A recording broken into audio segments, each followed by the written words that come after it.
Sur le Mali, enfin. Au Mali, il y a un coup d'État militaire qui a été fait. Un coup d'État militaire, on le condamne à chaque fois par principe. Parce qu'il y avait un président qui était élu par le peuple.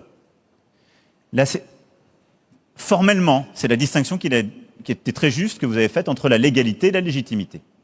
S'il avait eu toute la légitimité, le coup d'État n'aurait pas été soutenu par le peuple. En tout cas, il n'y a pas eu d'embrasement populaire contre. Et donc, nous avons condamné le coup d'État, mais on a accompagné la CEDEAO. Et donc, on a dit, ce qui nous est demandé, c'est un État souverain qui a demandé à la France, je n'étais pas président à l'époque, d'être présent pour lutter contre le terrorisme. Et donc, pour être très clair, je vais répondre du coup de manière incidente sur les bases. Jamais, en tant que président, je n'ai maintenu ou créé une base militaire qui ne soit pas à la demande d'un État souverain. Jamais. Et donc, je le dis aussi très clairement parce que c'est l'honneur de nos soldats dont je parle. Moi, vous savez, je vous regarde dans les yeux, on a un dialogue. Mais j'ai le même dialogue dans les yeux avec des mamans et des papas qui n'ont jamais saoulé le sol de vos pays et dont les enfants sont morts pour votre sécurité. Parce que c'est ça la réalité aussi. Et parce que, en 2013, quand le président Hollande décide de l'opération Serval puis Barkhane, quand moi je décide de maintenir l'opération Barkhane, parce que des dirigeants démocratiquement élus me le demandent, parce que tous les dirigeants de la région me le demandent, parce que la CEDEAO me le demande, c'est pour que ces États ne tombent pas à la main des djihadistes. Et je vous le dis de la même façon, et vous le savez, Adam, comme moi, si l'armée française n'avait pas été là, ce ne serait pas un grand vent de liberté à Bamako. Ce seraient des terroristes qui auraient pris Bamako. C'était les terroristes qui le prenaient en 2013. C'est ça la réalité aussi, et je suis obligé de vous la dire. Donc la question, moi je pense que simplement, notre vocation n'est pas de rester dans la durée. Mais il ne faut jamais oublier qui nous demande de venir, pourquoi on est là et dans quel cadre. La France ne s'installe pas contre des États africains, contre des dirigeants qui sont démocratiquement élus. Elle est là à leur demande pour assurer une sécurité et une stabilité dans un contexte où le terrorisme, et en particulier le terrorisme islamiste, est là. Après, c'est d'ailleurs pour ça que moi j'ai décidé d'enclencher ça au Sahel, je pense que nous n'avons pas vocation à rester. C'est pour ça que nous sommes en train de fermer des bases au Mali. Et vous le savez très bien. Parce qu'à Tessalit ou à Kidal, je pense que notre travail, ça n'est pas d'avoir des bases militaires françaises qui sont là, parce que l'État malien doit avant tout revenir et faire un travail administratif et autres. Mais ça, c'est une responsabilité que je renvoie à vos dirigeants. Parce que moi, je ne veux pas la prendre. C'est pas moi qui vais faire l'école, c'est pas moi qui vais faire la police, c'est pas moi qui vais faire la justice à Kidal ou ailleurs. Et donc, moi, ce que je veux, c'est qu'on retire les bases militaires le plus vite possible. Mais ça suppose un travail qui est un travail, d'une part, de retour d'États forts qui prennent leurs responsabilités et qui remettent les services publics, et de projets, justement, d'investissement qui permettent de redonner des opportunités aux jeunes pour qu'ils ne se tournent pas, dès que les groupes terroristes reviennent, vers le pire. Et donc, c'est ça ce qu'on essaie de faire sur le terrain, méthodiquement, mais chacun va devoir prendre ses responsabilités. Mais mon objectif, c'est bien celui-là. Moi, ça ne m'intéresse pas d'avoir des bases pour toute éternité sur le sol africain. Ça n'est pas la vocation de la France. Et la France, elle n'est là que pour lutter contre le terrorisme. Elle n'est jamais là pour soutenir tel ou tel régime, je vais être clair avec vous. Merci beaucoup. Alors maintenant, je vais finir juste, parce que si on va au bout du raisonnement, la difficulté à laquelle on est confronté, je trouve que vous l'avez très bien dit, c'est de savoir comment les valeurs démocratiques que vous portez, que vous défendez, redeviennent des valeurs en quelque sorte effectives, comme dirait Simone Veil, dans les sociétés africaines, là où une forme de légalisme l'a emporté sur leur effectivité et sur la réalité démocratique dans trop d'endroits. Et c'est vrai que ces dernières années, elles ont été cruelles pour nous tous. D'abord, moi je ne peux pas être celui qui dicte la légalité en Afrique. Ça a été parfois fait par des présidents. Non mais, et vous, c'est pas ce que vous m'avez demandé, je vous en remercie, mais je le dis très clairement.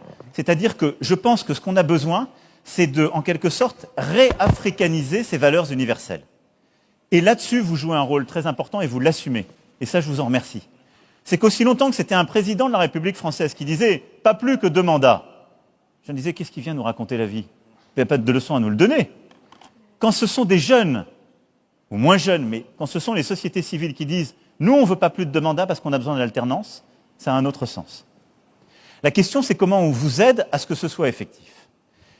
Moi, je crois très profondément que là, on a besoin d'aider le continent africain à travers ses organisations régionales et l'Union africaine et donc la CEDEAO comme ses homologues, et l'Union africaine, à défendre et à porter cela, et à faire la pression des pairs pour faire céder, en quelque sorte, tous ceux qui ne respectent pas. Donc ça veut dire, que toutes ces organisations bloquent au maximum les non-alternances, qu'elles soient beaucoup plus dures avec ceux qui ne respectent pas les choses, et qu'elles soient aussi exigeantes avec les transitions pour qu'ils respectent les délais qui sont donnés et l'alternance politique.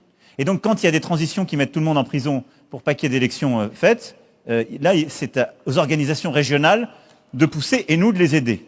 Et de la même manière, parce que plusieurs me l'ont évoqué, sur le plan militaire, moi je suis favorable à ce qu'on ait des organisations, des opérations de maintien de la paix africaines portées par les organisations régionales, soutenues par les Nations Unies et financées par les Nations Unies. Je l'ai défendu il y a 3 ans avec le secrétaire général des Nations Unies à New York.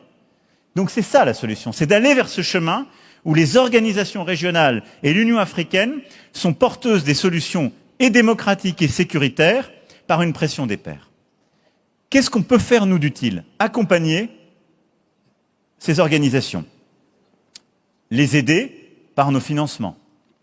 Non, les organisations régionales, dans ces politiques. Et 3, le faire aussi en tant que membre permanent du Conseil de sécurité. Après, le rapport propose quelque chose qui est complémentaire à tout ça, qui est de dire comment, dans chaque pays, on aide les alternatives démocratiques à émerger. Et c'est ça ce que j'entends de ce que vous me dites. L'alternance, c'est la vie démocratique qui l'a créée. Mais comment on crée les conditions de l'alternance? C'est-à-dire permettre à des femmes et des hommes qui pensent autrement d'émerger, d'avoir accès à des moyens, de pouvoir défendre leurs idées de manière plus équitable et de les porter. Et ça, c'est l'idée du fond. Et donc le fond, je souhaite qu'on y aille. Et donc le fonds de financement de la démocratie, on va le porter, mais tout est dans la méthode. Parce que c'est une idée qui a été proposée plusieurs fois. Ce fonds, il doit être... Nous, on va le financer, mais il ne peut pas être un fonds au service de la diplomatie française. Parce que si, à la seconde où c'est un fonds qui est à la main de la diplomatie française, soit les dirigeants vont dire « bon, bah, tu formes tous mes copains », soit ils vont dire « pourquoi tu t'immisces dans la vie politique africaine en finançant mes opposants ?» Et donc, il faut que la gouvernance de ce fonds, elle soit en quelque sorte indépendante. Et donc, qu'il y ait un comité scientifique, je dirais un comité démocratique, avec des experts africains qui orientent les choses.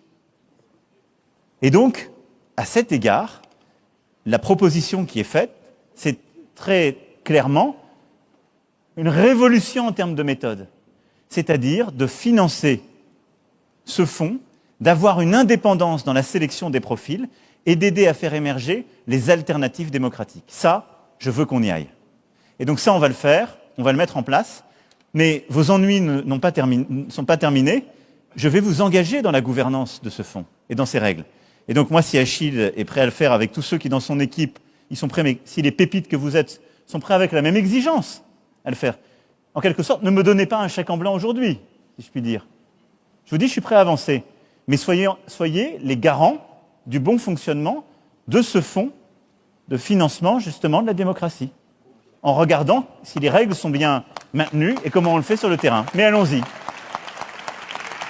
On va refermer ce chapitre. Alors, peut-être Adam, Monsieur le Président, Adam.